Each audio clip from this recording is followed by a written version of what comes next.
మరిన్ని రాష్ట్ర వార్తలు వేగంగా సంక్షిప్తంగా.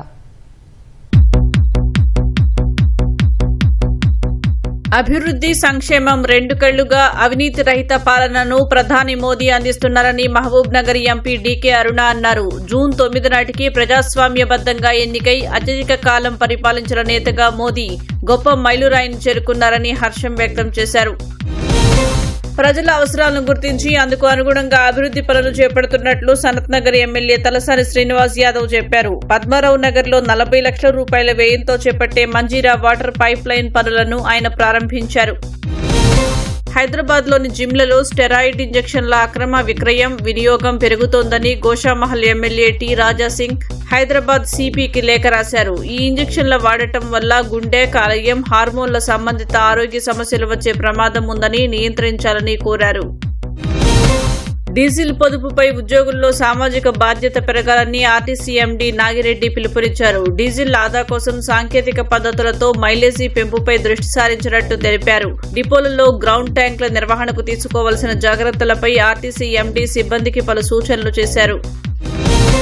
తెలంగాణలో ఉన్న భిన్న రకాల పక్షులు, జీవ వైవిధ్యాన్ని ప్రపంచానికి పరిచయం చేయాల్సిన అవసరం ఉందని పట్టణాభివృద్ధి శాఖ ప్రత్యేక ప్రధాన కార్యదర్శి జేఎస్ రంజన్ అన్నారు.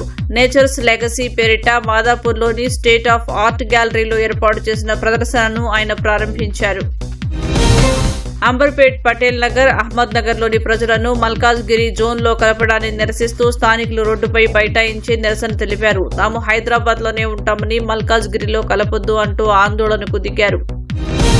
ఖమ్మంలో 12 ఏళ్ల బాలికపై జరిగిన అత్యాచార ఘటనపై పలు సంఘాల నేతలు తీవ్ర ఆందోళన వ్యక్తం చేశారు. ప్రస్తుతం నిమ్స్ ఆసుపత్రిలో చికిత్స పొందుతున్న బాధిత బాలిక తల్లిదండ్రులను విశ్వ హిందూ పరిషత్, భాగ్యనగర్ గణేష్ ఉత్సవ సమితి, బీసీ సంఘాల ప్రతినిధులు పరామర్శించారు.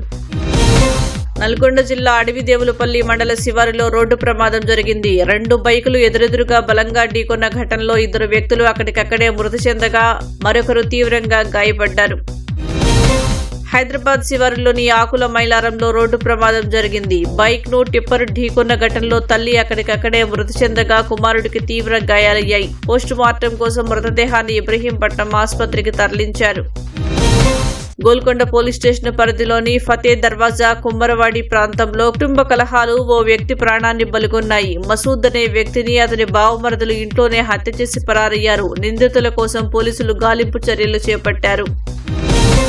హైదరాబాద్ మైలార్ దేవుపల్లి పోలీస్ స్టేషన్ పరిధిలోని కాటేదాన్ ఓల్డ్ కర్నూలు రోడ్డులో జీహెచ్ఎంసీ సిబ్బంది మ్యాన్ హోల్స్ శుభ్రపరిచే పనులు నిర్వహిస్తూ ఉండగా కుళ్లిపోయిన స్థితిలో అస్థిపంజరం కనిపించింది. పోలీసులు అస్థిపంజరాన్ని DNA పరీక్షల నిమిత్తం ఉస్మానియా ఆసుపత్రికి తరలించారు.